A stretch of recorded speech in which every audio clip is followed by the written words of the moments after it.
qui m'a fait venir à l'université, je vous l'ai dit, est double. D'une part parce qu'on m'a offert de venir voir, parce qu'il y avait tout un ensemble de partenaires européens, etc., et que la télémédecine, dans laquelle je travaille, c'est un problème national et international.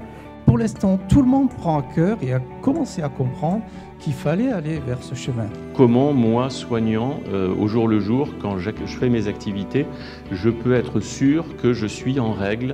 Le souci de répondre aux besoins des professionnels de santé et des patients qui doivent s'approprier les dispositifs dans leur pratique professionnelle ou la vie quotidienne. Aujourd'hui, dans notre vie moderne, c'est-à-dire autant on peut rentrer en contact avec tout le monde à tout moment de la journée, prendre un rendez-vous avec son médecin est extrêmement compliqué. Donc si on a une alerte sanitaire à faire sur son cas personnel, on doit pouvoir la faire de la même façon qu'on joint un parent, un ami, etc. Il y a un certain nombre de publications qui ont montré qu'avec Internet, avec peut-être des iPads, avec peut-être un certain nombre de nouvelles technologies, on peut faire en sorte d'avoir une compliance beaucoup plus importante. Parce qu'effectivement, je pense que l'acceptabilité du corps social à l'égard de ces nouvelles technologies est un point tout à fait crucial. Mais on n'a pas de temps à perdre, donc nous, il faut qu'on avance. Et au niveau de la puissance publique, je le répète sur des choses simples comme l'interopérabilité, j'ai quand même pas le sentiment qu'on soit très en avance et qu'on est prêt. Donc des universités riches qui puisent leur énergie et leur intérêt de par les collaborations qu'elles mettent en jeu. C'est-à-dire qu'il y a effectivement une technopole qui est fortement à l'initiative aussi de ces journées, mais fortement aussi avec la mêlée, et surtout maintenant une co-organisation avec le Centre e-Santé depuis 2 ans, qui enrichit évidemment encore la tonalité de ces journées, et puis des partenariats importants qui se sont encore enrichis cette année avec les pôles de compétitivité, Cancer de Santé, Aérospace Vallée, Biomédicale Alliance, le CNES, Intermédia Sud, ISIS bien sûr, qui sont des fondamentaux dans ces journées, et puis d'autres partenaires comme Formatique Santé justement sur ces questions de formation des professionnels de santé, et des partenaires européens, j'en parlais tout à l'heure.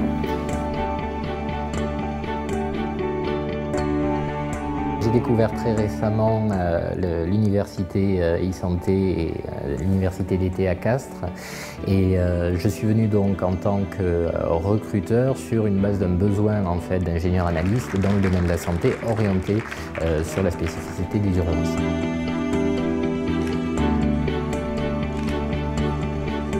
Ici, à Castres, c'était génial parce que c'était une opportunité de connaître beaucoup d'expériences qui se passent déjà dans cette belle région de la France, mais aussi partager avec des partenaires européens d'expériences dans l'Italie, à Luxembourg, à Londres, qui puissent aussi nous aider à comprendre ce qui se passe et comment on avance.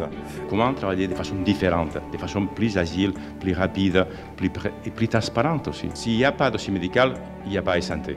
Ça c'est clair. So we were invited to come to Castres today to meet some of the participants and to speak about some of the opportunities that the European Commission will be publishing soon in terms of European projects.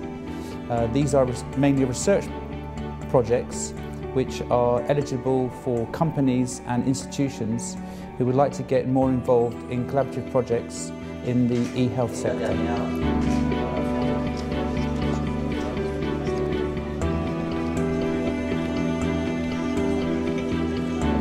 L'e-santé aura besoin de ce type de rendez-vous, elle aura surtout besoin que ce type de rendez-vous se renouvelle. Puisqu'aujourd'hui, nous sommes dans une phase que certains appellent l'évangélisation. C'est-à-dire l'évangélisation, ça veut dire que l'on va faire en sorte que les gens comprennent l'intérêt de cette santé. Et c'est nécessaire que les gens comprennent l'intérêt de ces disciplines, ne serait-ce que pour des écoles comme l'ISIS ou que des écoles comme la nôtre, Ticket Santé, accueillent des élèves qui soient intéressés à venir faire cette discipline et qui soient intéressés à nourrir aussi les tissus économiques, localement ou internationalement.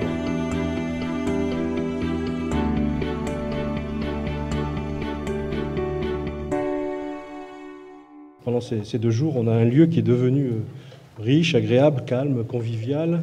Et pour nous, c'est aussi quelque part une fierté d'avoir un espace qui est propice à la tenue de vos débats. J'ai compris aujourd'hui qu'il fallait davantage aller vers le bonheur chez nous.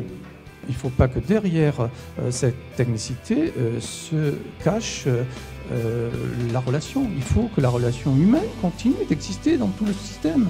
Et c'était bien aujourd'hui de remettre de nouveau le patient au centre de nos réflexions, puisque même s'il faudra un modèle économique, même s'il faudra toutes ces choses-là, à la base, c'est pour un seul point, je l'espère en tout cas, une meilleure santé pour nous tous et pour nos enfants. Je dirais, on sent l'esquisse du bout du tunnel.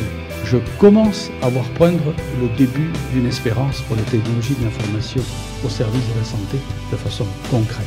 Nous sommes en train de faire des choses très intéressantes pour nous-mêmes, pour chaque région, pour l'Europe et pour le monde. L'embarquement vers le bonheur.